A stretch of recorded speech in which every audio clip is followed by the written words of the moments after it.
আজ অনেকেই বলছেন মুক্তিযুদ্ধ সাহায্য নয়, মুক্তিযুদ্ধে সাহায্য করেনি ভারত। ভারত কি করেছে? পাকিস্তানকে টুকরো করতে ৭১ সালে সাহায্যের হাত বাড়িয়েছে ভারত। তাদের উদ্দেশ্য মুক্তিযুদ্ধে সাহায্য নয়, পাকিস্তানকে টুকরো করে হীনবল করা। তাই বলে ভারত কি সামরিক অভিযান কখনোই করবে না? নিশ্চয়ই করতেই পারে। তেমন পরিস্থিতি হলে অবশ্যই করবে, যেমন করেছে পাকিস্তানে। অপারেশন সিঁদুরে ভারতের বুকে বাংলাদেশের সন্ত্রাসীরা নাশকতা চালালে এবং তারা এখানে বাড়াবাড়ি করলে, এখানে কোনো হত্যাকাণ্ড বিএসএফদের মাঝে ধরে নিয়ে গিয়েছিল বাংলাদেশের গ্রামের কিছু লোক, একটা বিএসএফকে একা পেয়ে।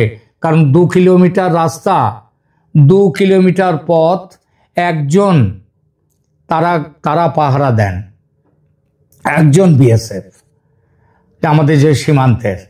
তো সেই সময়ে কেউ যদি সেই সীমান্তের থেকে আমরা যেটা জেনেছিলাম যে ভারতে বাংলাদেশ থেকে গ্রামবাসীরা এসে সেই একাকী বিএসএফকে ধরে নিয়ে গিয়েছিল, নিয়ে গিয়ে তার উপরেও অত্যাচার করেছে, পরে ফেরত দিয়েছে বাংলাদেশ তাকে।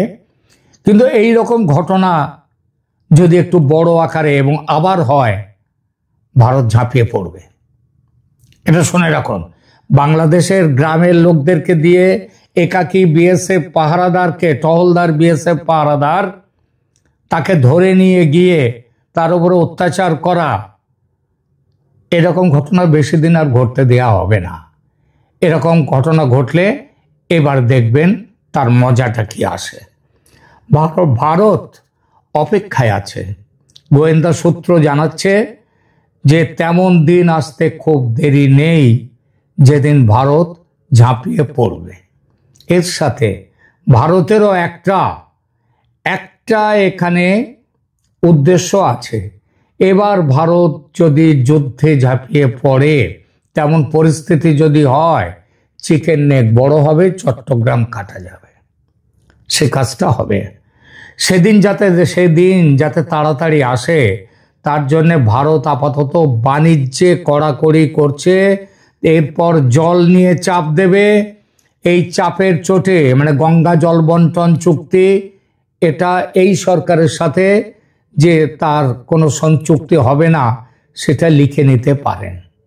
নির্বাচিত সরকারকে আসতে হবে এবং সেই নির্বাচনে আওয়ামী লীগকেও অংশ দিতে হবে। ভারত তার জন্য কূটনৈতিক চাপ সৃষ্টি করেছে, যার জন্য যুক্তরাষ্ট্র পর্যন্ত সম্প্রতি বলতে বাধ্য হচ্ছে আওয়ামী লীগকে নির্বাচনে অংশ নিতে দিতে হবে, তাদেরকে সমান অধিকার দিতে হবে। আর এই চাপের চোটে অস্থির হয়ে যদি ইউনূস তার সুমতি ফেরে, তাহলে গৃহযুদ্ধ হবে না। না হলে আগামী দিনে বাংলাদেশে ভারত বড় কিছু করবে।